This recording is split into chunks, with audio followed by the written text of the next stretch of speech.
Hi,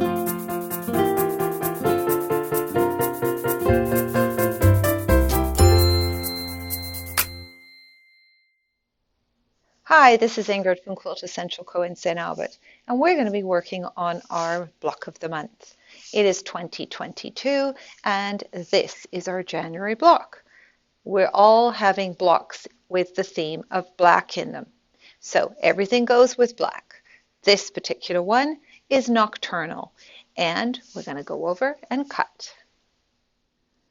So now we're going to get ready to cut things out. As you can see, we've got here nocturnal, inky, and shade. So those are the three different ones that we're doing. So you've signed up for one or maybe all of them, but those are the colorways through the year. Here's what we're cutting this month. A, rectangle, B, rectangle, C, and D, all rectangles. And then E, 4 little squares. So that's all we have to cut.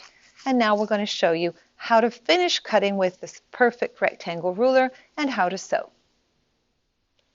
So we're using the perfect rectangle ruler. You're going to be using this part of it. There's grip on the edge and whatever line I say. Sometimes it will be 3, 4, 4.5, 5, whatever I say on the line. So you're taking your pieces of fabric and they're all right sides up. So you've got A, B, C, and D here. You put your ruler on the bottom, blunt edge to the top, and you're cutting your pieces.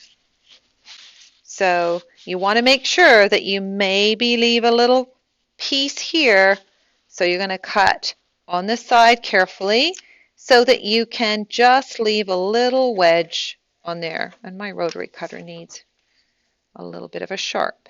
And cut off the tiny little clip right here so that they will line up well later. And you're going to turn the ruler around. Cut this one also. I've just left a tiny 1/8 of an inch here if I want a little fudge factor. And make sure you're on the line properly. Cut, and don't forget to clip your corners. So I cut 4 at once, you don't have to. And then you're going to go and sew. When you sew these pieces, you are making sure that that little clipped edge is nice and tight here and straight. You'll have a little triangle and then go all the way up. And your piece will fit perfectly here too. So all the way down the center, and when you trim up to the size that I've told you, and then you're going to get all the way to the next step.